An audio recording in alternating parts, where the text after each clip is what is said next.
every time I sit down to do a video, I'm just like, oh, I really should have invested in that stupid video camera. But you know what? Here we are. Okay, so I have to record this post-recording because I forgot to say anything about it in the beginning, or I cut it out. And so I just wanted to preface that this video is the final project for my education class the spring of my sophomore year. It is the last class that I need to take before I am eligible to apply for my master's in teaching. I'm super excited for that. I just want to say that this video starts off pretty heavy at its start point. But I want to thank you all for watching, and thank you, Dr. Leonhardt, for this wonderful class. And I hope you guys stick all the way through it. It is rather long, but I hope you enjoy. I think diversity is something that I grew up very aware of. I was born in Seattle, Washington, in a majority white neighborhood, and I was homeschooled most of my life with almost all white kids, and I think the only place that was focused on diversity, mostly in a racial sense, was my church. I think there's a pretty even split between white and black attendees, and I grew up with that kind of sense of, oh, this is the way that things should be, which wasn't a lot of people's, first interaction with the concept of diversity. I see in other spaces that diversity is a very secondary motive for a lot of things. It's like tacked onto the end. But in the churches that I grew up in, it was very much central. But I think that in both the church that I went to, both in Seattle and when I moved down to Nashville in 2016, although they both had a heavy focus on diversity, I don't think I really saw that in diversity other than racial diversity. I think diversity, especially in the church that I went to in Nashville, was a point of pride, especially for that area. In the South, churches are still very much kind of black and white, not very integrated into different communities, I guess. In that church, I think I grew up with the mentality that this was something to strive for, that this was something that we needed to learn how to do. Diversity was mentioned in its mission statement. And although diversity was mentioned and kind of uplifted as a point of, we put real effort behind that at this church, thinking back, it really wasn't particularly diverse in any way other than racially, because that's not the only definition of diversity. The Merriam-Webster dictionary defines diversity as the condition of having or being composed of different elements, especially the inclusion of people of different races, cultures, etc., in a group or organization, or an instance of being composed of different elements or qualities, an instance of being diverse. I think especially today, diversity really holds a sort of negative connotation in some circles that it didn't originally have, especially in circles where people feel like the strive for diversity in the circles that they belong in is taking away from either, spots that they might have had originally, or that they're not being considered simply because they don't exist in a, diverse quota, or they don't fit a diverse quota.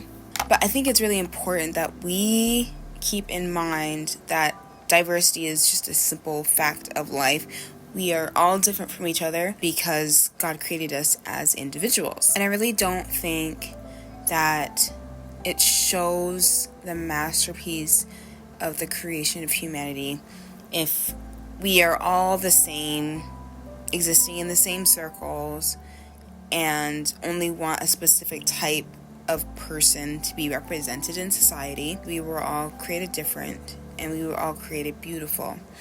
And we should really show that in our public spaces, in our places of employment, in our schools. And that's kind of what I'm going to be talking about today. Throughout this video, I'm going to need you all to give me a little bit of grace as I'm talking about this subject, simply because I grew up and all throughout my academic career, I haven't shared many spaces with people with disabilities. And I think that has affected my perspective and the way that I approach this topic. And I just want to start this by prefacing my own background and the way that I've interacted with society up until now. And even though I haven't had that opportunity in my own academic career, as a hopefully future teacher, I know that I will have the opportunity to interact with all sorts of people in my own classroom. And so as a teacher, it will be my responsibility to make sure all of my students' needs and desires are seen and met to the best of my ability. Okay. Let's talk some history. My favorite subject. I've scooched back a little bit just because I am going to try to use this area behind me as sort of my whiteboard because I don't have one in the room, and I decided to record this sort of the day before it was due, so I didn't have any time to go to the library to film this, which was probably a better idea, honestly, because that's what I did for my last video essay. But you know, you live and you learn, or whatever. So let's go over the disabled rights movement. Sort of alongside the civil rights movement, it does have a lot of connections. Although a lot of things that happened with the civil rights movement affected the disabled rights movement, but there were some events that happened in this history that could have been affected, but simply didn't. But rights for people with disabilities have had a very difficult history. In many places around the world, including America, there were eugenic sterilization laws in many places around the world for people who were confirmed idiots, imbeciles, and rapists in state institutions. And in fascist states like Nazi Germany, it was horrifyingly common to have people with disabilities eliminated. So as I was saying, with the connected histories of the disabled rights movement and the civil rights movement, the Brown versus Board of Education case not only tries to bring people of color into equal and integrated education, but it also provided this public schools with the permission to educate schools with significant disabilities, because apparently they had not had that before. But jumping all the way up from the 50s to the 70s, in the 70s, there were major steps made in vocalizing the needs and rights of disabled people across America, including the Developmental Disabilities Assistance and Bill of Rights Act, the Education for Handicapped Children Act, and the United Nations Declaration of the Rights of Disabled Persons. But unlike the civil rights movement and Brown versus Board of Education, where school integration was, I guess, more quickly addressed, it took up until 1990 for kids with disabilities to be considered and actually integrated into the school system. and given the resources that they needed to survive in a traditional school environment. So the 1990s is when the IDEA Act was put in motion, which is abbreviation for Individuals with Disabilities Education Act. It took up until 2002 for the No Child Left Behind Act to be ratified. And in 2015, President Obama signed the Every Student Succeeds Act, or the ESSA. Alongside that, the MTSS, or multi-tier systems of support, were introduced into schools around the country the same year that Obama signed that bill. So in academic spheres, however frequently a student's particular disability or disabilities may be encountered in classrooms is called incidence disabilities. And these are sorted into two sections of high and low. High meaning you will probably run into these sorts of disabilities a lot more, and low meaning you probably won't run into them as often. Okay, what I'm about to do is give you a lot of information at once. So I'm going to need you to keep up and take notes if you need to. In this class, we were given a list of both high and low incidence disabilities. And so what I want to do is I want to run through these examples and give you some definitions so that, even if you don't become a teacher, if you run into someone who happens to have one of these, you know some base information, and maybe that will help you in some way. I don't know. All right, I'm going to go through the list, and then I will give you all definitions. So some examples of high incidence disabilities are emotional behavior disorders, intellectual disabilities, autism spectrum disorder, the health impaired, speech and language disabilities, and specific learning disabilities. Some examples of low incidence disabilities are developmental delay, traumatic brain injuries, visual impairments, and hearing impairments. Specific learning disabilities, as vague as that title sounds, are honestly not that hard to understand. And honestly, because specific learning disabilities are things that are very common to experience. However, it does not include learning problems that are a result of visual, hearing, or motor disabilities, of intellectual disabilities, of emotional disturbance, or of environmental, cultural, or economic disadvantage. However, what these do include is difficulty reading out loud, poor reading comprehension, and difficulty holding a pencil. It is the largest category of disability within the Individuals for Disabilities Education Act, simply because it covers so much, and because the groups inside it are probably too small to break up into their individual groups. And most of the problems that a child might experience with an SLD are more often found in reading, language arts, and math. The term SLD also includes conditions such as perceptual disabilities like brain injuries, minimal brain dysfunction, dyslexia, and developmental aphasia. I don't know if I'm pronouncing that right. Don't worry about it. Speech and language impairments usually affect articulation with speaking, such as lisps, difficulty with certain sounds, fluency, abnormal pitch, resonance, loudness, and language.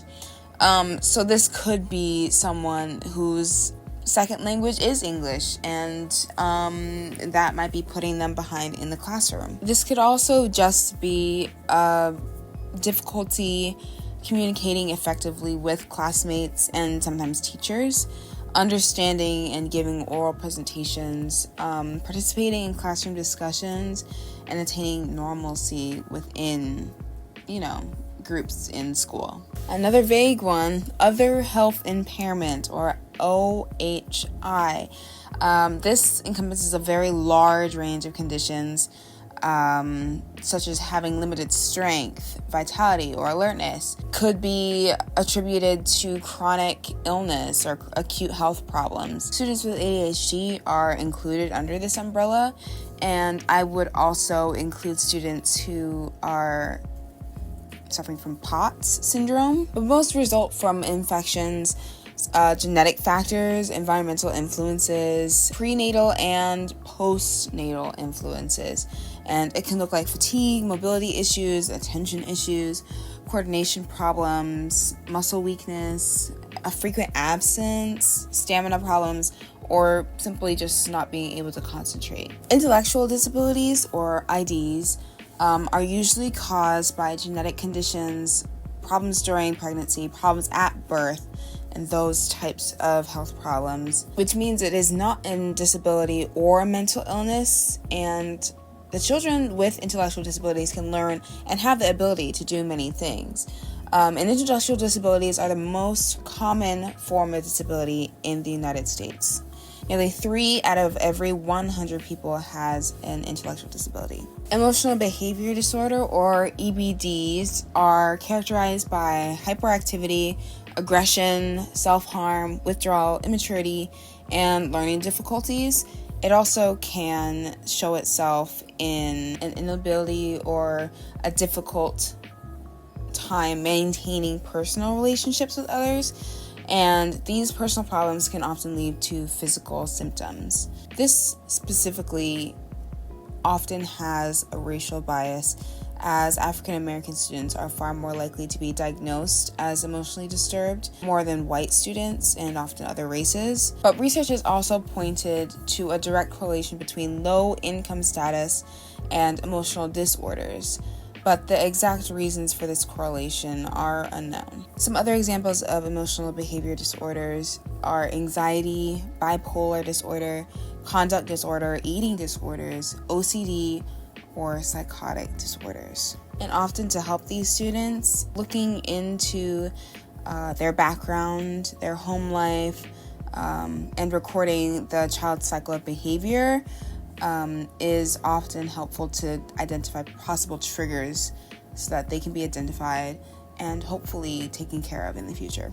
Okay, on to lower incidence disabilities. Developmental delay is characterized when a child's development is behind established normal ranges of their age. At least 8% of all children from birth to 6 years old have developmental problems and delays in multiple areas of development. Infants with medical problems at birth have a higher chance of developmental difficulties, and any child who is not speaking words or sentences by their 3rd birthday may have developmental delays. The younger the child is, the easier it is to pinpoint if a child may have developmental delays, but the older they get, the more difficult that pinpointing becomes. Description of developmental delays often vary depending on the person who is assessing the student and the student themselves. However, through IDEA, early intervention services and special education services are made readily available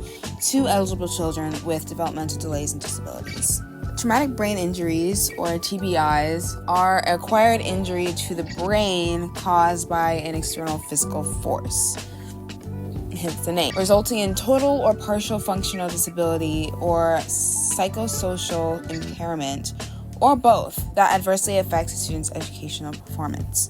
And as it is something that can happen suddenly and isn't often taken into account from the beginning of someone's school career, educators and parents often have to adjust the way that they are teaching a child. Most of the tips for educators are just providing repetition and consistency, avoiding figurative language, demonstrating instead of just telling, just to slow things down for the student, as it is often unsure if the student will be able to go back to their previous capacity or not. Visual impairments. Approximately 100,000 children are blind or visually impaired. Out of that 100,000, 55,500 children in the U.S. are legally blind, and 5,500 children in the U.S. use Braille as their main language. As blindness is more of a spectrum than a you see or you don't, Accommodations are going to vary depending on how a child can perceive light, but having accessible instructional materials is imperative. Being inclusive in a classroom often means bending your syllabus or bending the way that you teach in sometimes subtle ways and sometimes very visual changes. But learning how to be flexible and learn how to listen to the needs of your students is imperative for all teachers, especially with disabilities such as visual impairments. Accommodations can also include shifting the way that your classroom looks, making sure that students who are visually impaired have a safe classroom setup, including more sensory learning opportunities and taking more physical approaches to things that you might have relied more on site for. With visual impairments, it is not simply blindness that you have to look out for. Sometimes traits of visual impairments are irregular eye movement, unusual habits like covering one eye or frequent rubbing or sitting really close to the TV or holding a book really close to your face. And sometimes a kid just needs glasses. And being able to recognize the signs of, oh, this child may need some extra help with his eyesight. It's important to observe those things in your classroom. Okay, hearing impairment is our next stop. Roughly 12,000 babies are born with hearing loss each year in the United States, at varying degrees, but it is more common than people like to assume. You can have hearing loss at birth or get it gradually as you age, or something traumatic can happen and you can lose your hearing. Hearing loss can be described as slight, moderate, and severe, or profound, and each level might require different forms of treatment or support. Like visual impairments, there will be signs in your classroom if a child may not be hearing normally, such as a child not responding when you call, or being a little more delayed in responses, or asks for things to be repeated, or turns up the volume on things that might not require it to be higher for other students. Although a child might still be able to hear and you might not be able to consider it a severe case, it will still be under the definition of deafness in most cases. Okay, after all that information, we're going to take it back.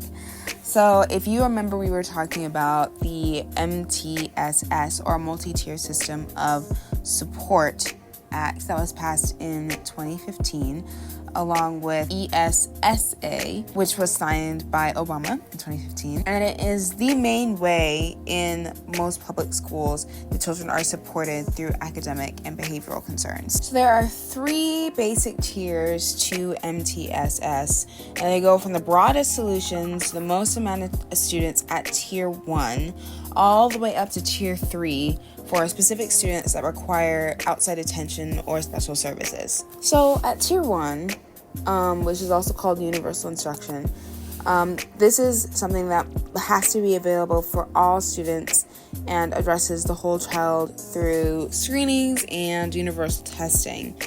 These efforts should reach about 80 to 90% of the student population in a student school.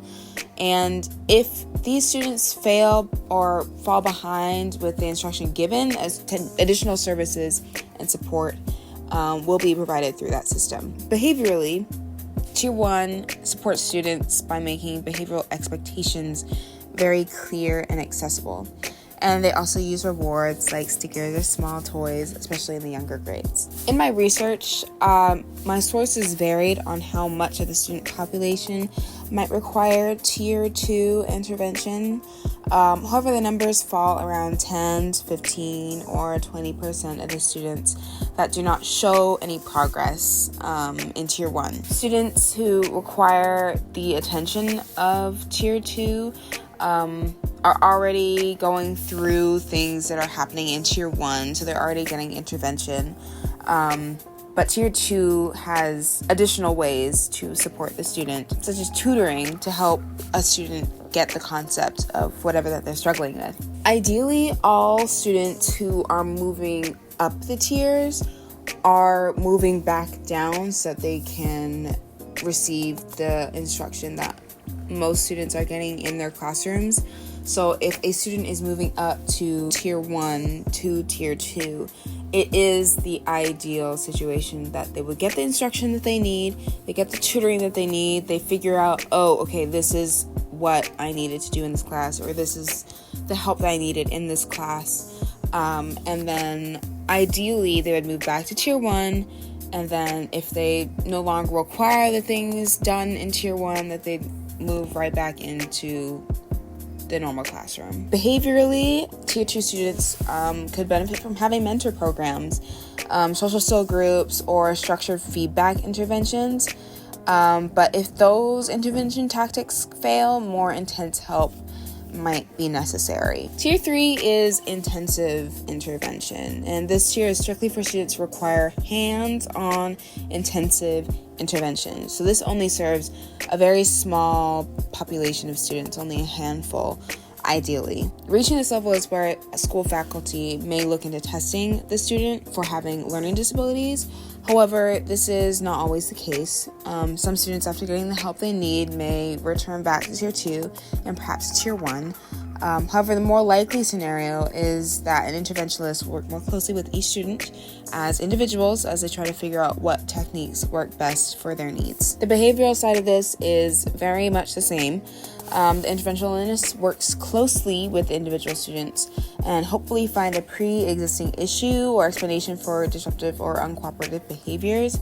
If the attention is paid to students in tier 3 require further support, an assessment for special education may be administered. So that concludes what teachers are equipped with when they enter a classroom. As we might have heard in the description of MTSS, teachers are often the first people to notice a disability or a hindrance to flourish in their classroom, simply because they are the ones spending the majority of time with a child in their day. Even though they might be equipped with the materials that MTSS provides, many schools are understaffed and underfunded and may not be able to give their students the help that they actually need. In a social setting, a student with disabilities will always have an extra layer to go through, even though they might have all the materials that they need to succeed, even though they might have all the intervention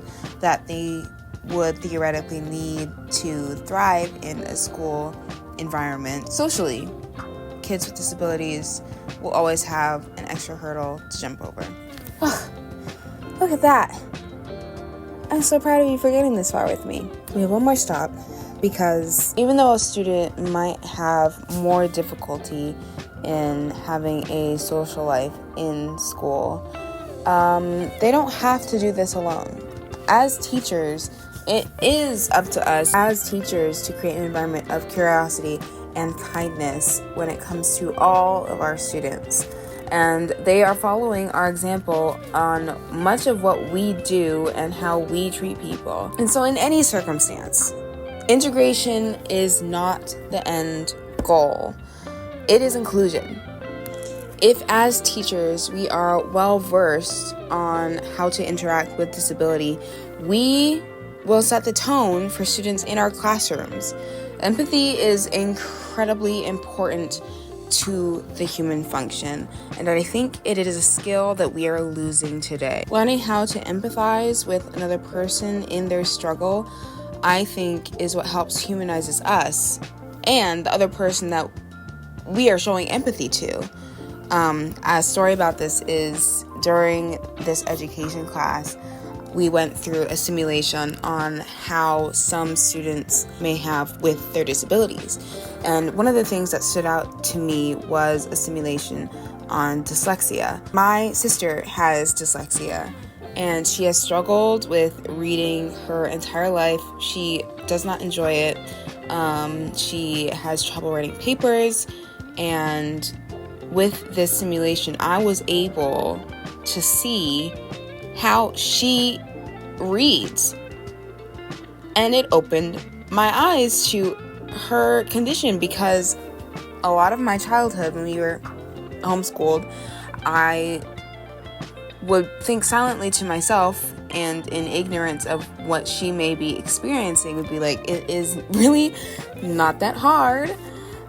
Why is she struggling with this? And honestly, I should have asked more questions with her and try to empathize more with her situation, because with this simulation, I was able to see, okay, this is exactly what she sees, and this is how she interacts with words on a daily basis. I totally understand why this would make reading horrible, why this would make it such a difficult thing to go through your entire academic career.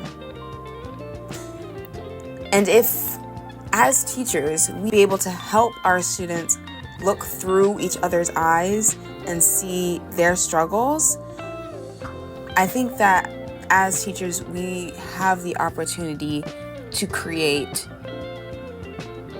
at least in our own little classrooms, a place of acceptance and a place of empathy and a place of kindness and a love for each other. And as a student who is still in college, I really want to reach out more, and I really want to know people's struggles.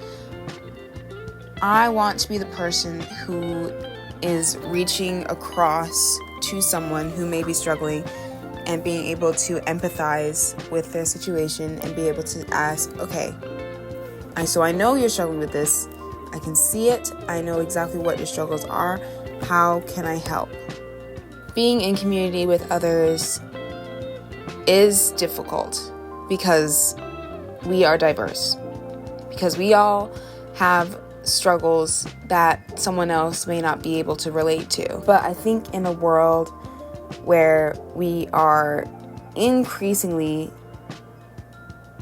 individualized and catered to as an individual, we lose sight of how to be in a community and how to be able to bend and how to give and how to have empathy and know how to live with other people and love other people. I want to challenge you, education major or not. Next time when you're with family, when you're with your friends, when you're in your community, that you actually see them, not just look, not just listen, but to actually hear, empathize, and love them. Because that's what we are called to do as Christ Church. Thank you all so much for listening to me. And thank you, Dr. Leonhardt, for going through this class with us. Your insight has been exemplary. And I want to thank you for the time that you have spent with us. And I pray that you continue to be the wonderful person that you are. Thank you all for watching. Subscribe for videos that come maybe yearly at this point. Maybe, yeah. I think I maybe post every, 2 times every year. So if you want to see this face 2 times a year, subscribe. Thanks for watching, and be kind to one another. Thank you.